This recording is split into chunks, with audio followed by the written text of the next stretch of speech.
because his mother passed herself off as his sister and failed to provide him with the necessary emotional support, or his grandmother, who was supposedly his mother, was cold toward him, that he was emotionally and psychologically abused from his grandfather, that he was filled with anger when he learned that his sister was actually his mother, and so on and so forth.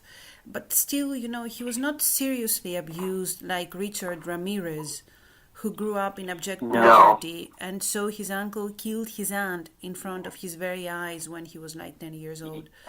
So Right. it is a very generic question, but why do you think... you want me to respond to that? Mm-hmm. That information? Okay. I know that there's a story about Ted being told that his mother was really his sister. And there was a story about his two aunts. Now, his aunts were teenagers then, but how he would go and stick knives in his aunt's bed, Yeah. I haven't put a lot of weight on that. And the reason is this.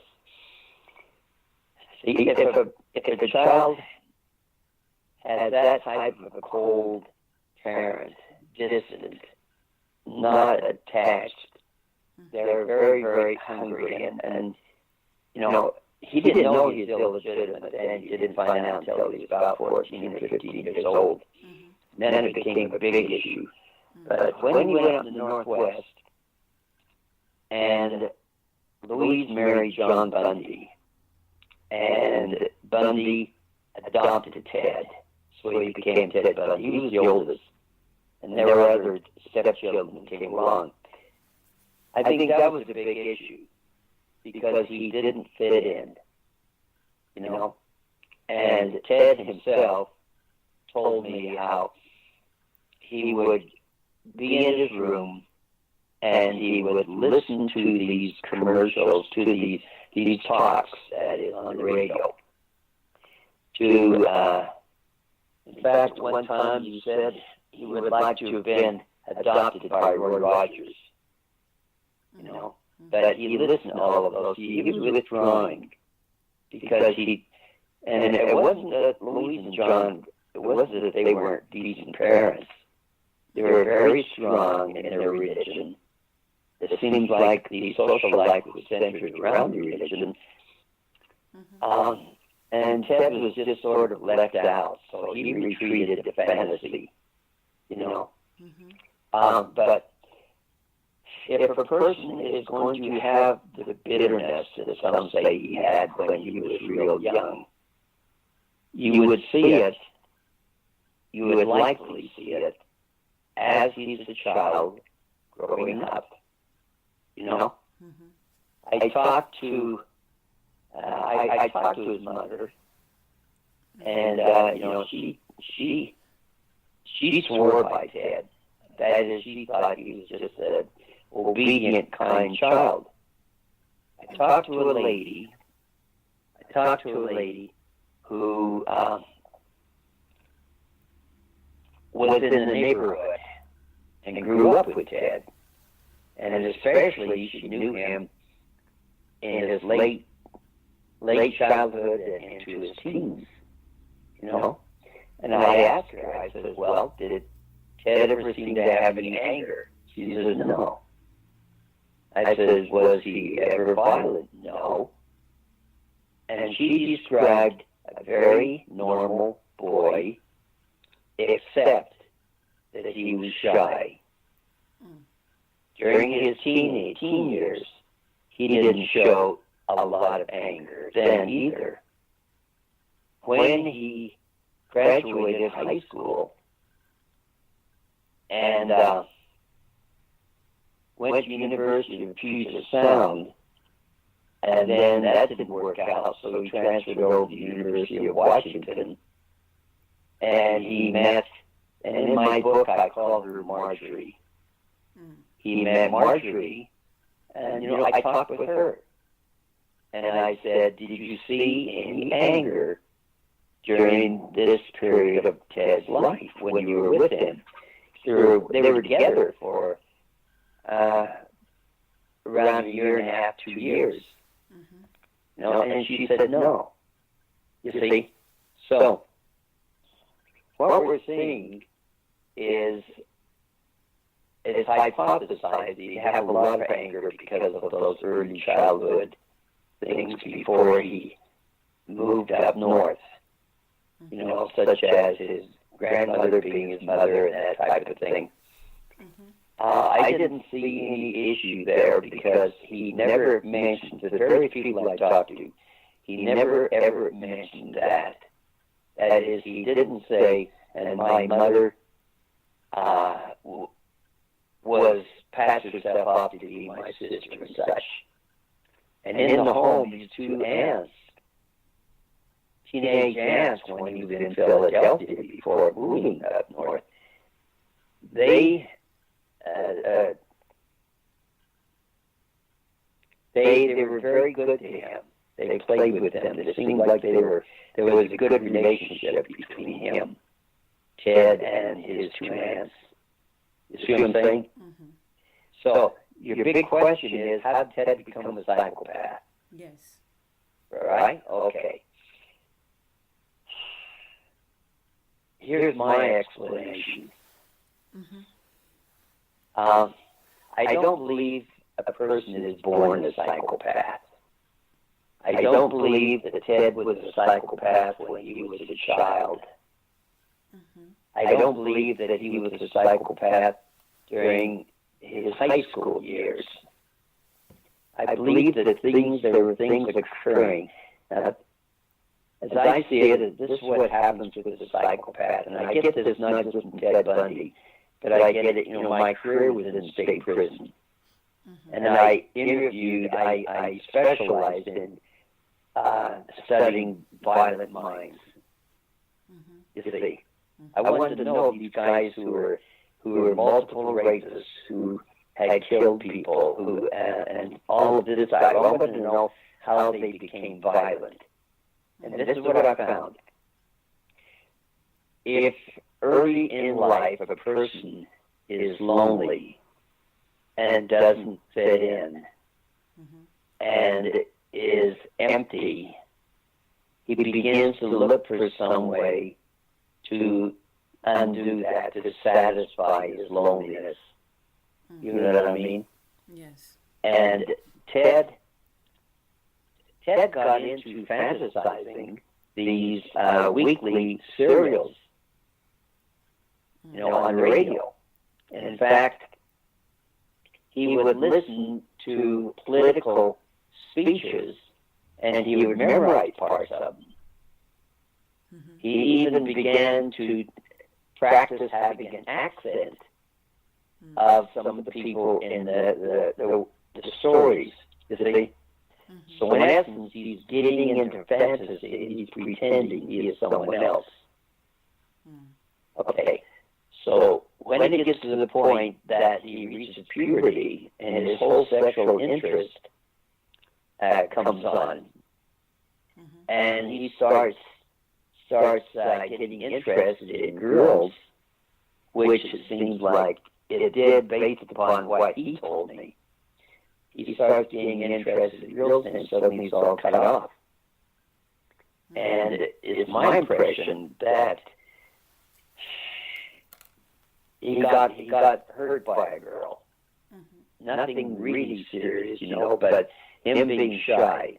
Now, I do have testimony from others that he was shy as a child, and even very shy as a teenager in high school.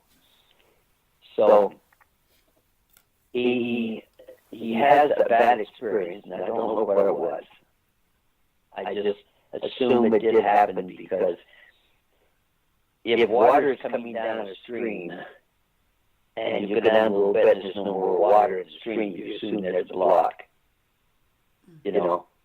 And so that's the way I look upon Ted at this point. And then comes this little girl that he has this paper out, and in this paper route, goes past this little girl's place, Anne Marie Burr, and then she disappears. Someone talks her out of the place, and I talked to Richard Larson, associate editor of the Editor Times, who did the first big book on Bundy. And he was from there. And I said, Richard, what was it like? Dick, what was it like? And he says, that was the biggest event that had occurred in that area for years and years. He says, everybody was out dragging the rivers, they were looking in the woods, they were looking everywhere for this little 8-year-old girl. And so I asked Ted about that. Now, if you were there at the time, and I asked you about it, and I said, how did that affect you to have that happen? You'd say, wow, it was really something, and it was very scary, and so forth, right? And so when I asked Ted about it,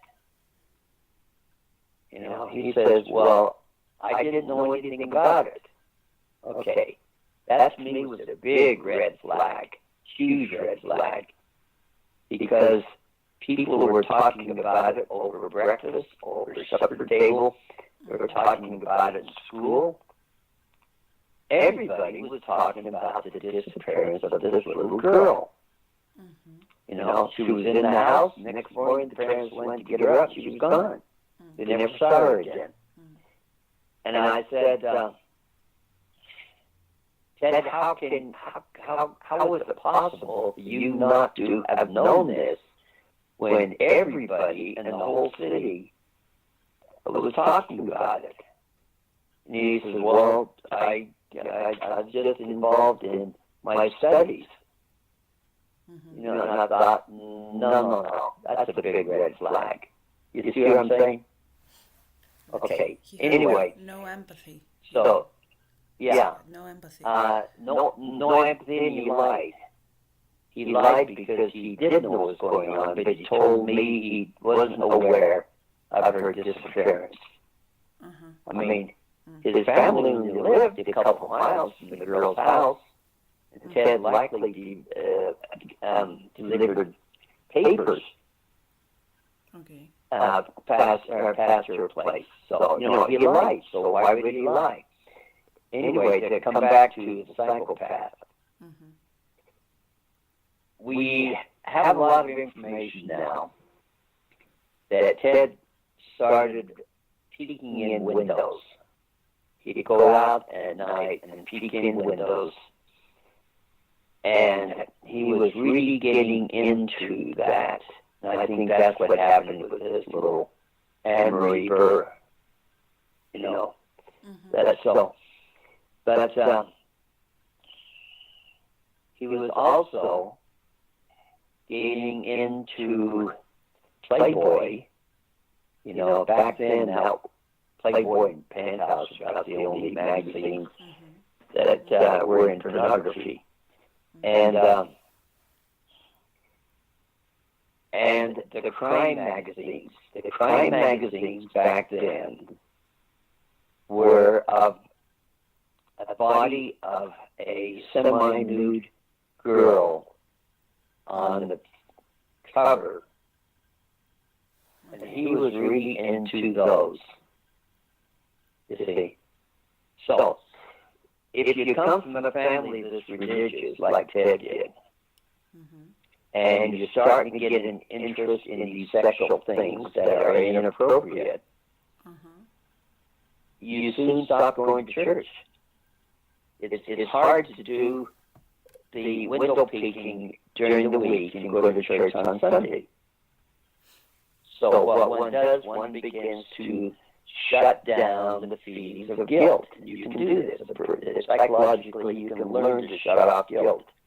And so he's going through high school and he's not feeling the guilt. And it's like, well, I'm doing all of this stuff, window peeking and all of this stuff. And so I'm in a store and I have a chance to steal something, shoplift something.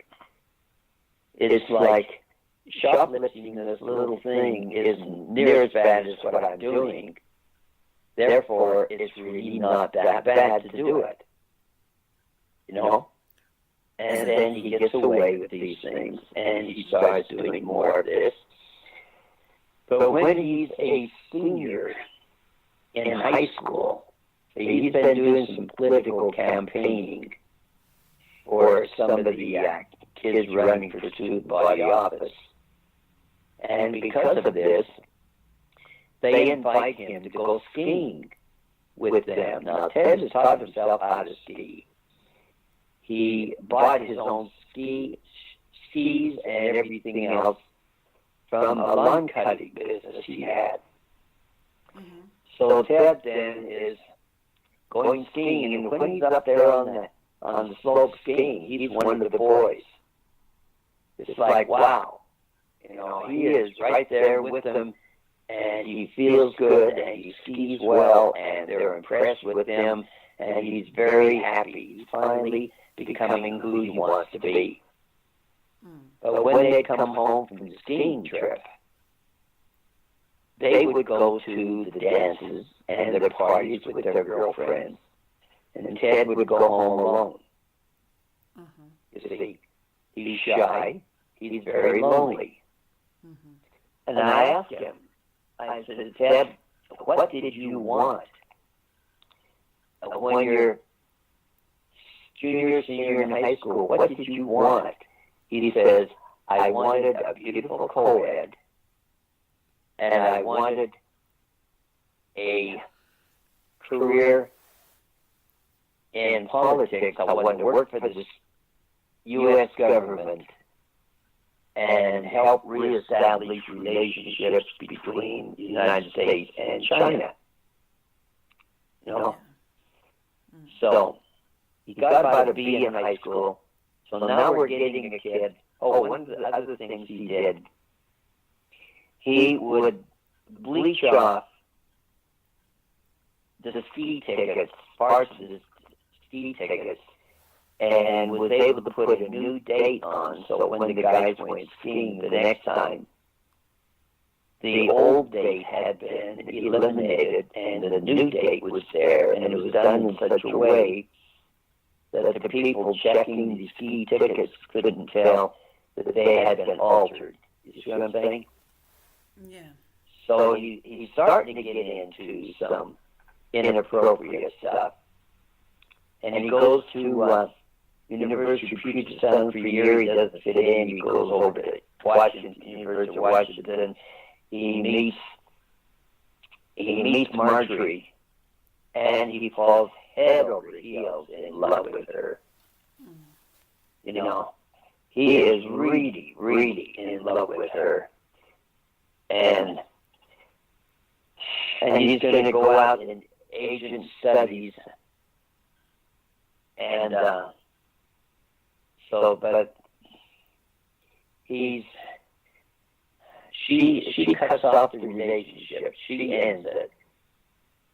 And the reason is because he just won't stand up for himself. He's lying about a lot of little things. And I got this directly from her. So she cuts off the relationship. He's at Palo Alto at that time, going to Stanford University.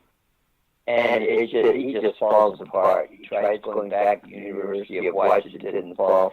He can't. Philadelphia to spend some time with his grandparents. And while he's there, he goes up and checks his birth certificate. Now, one thing I didn't mention was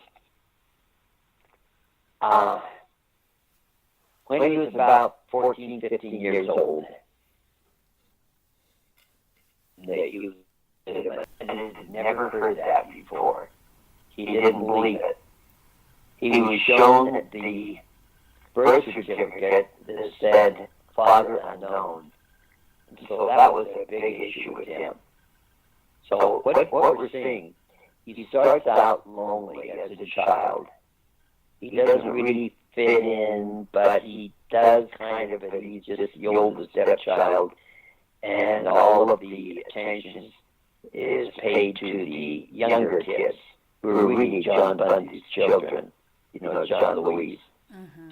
And so he's very, very shy.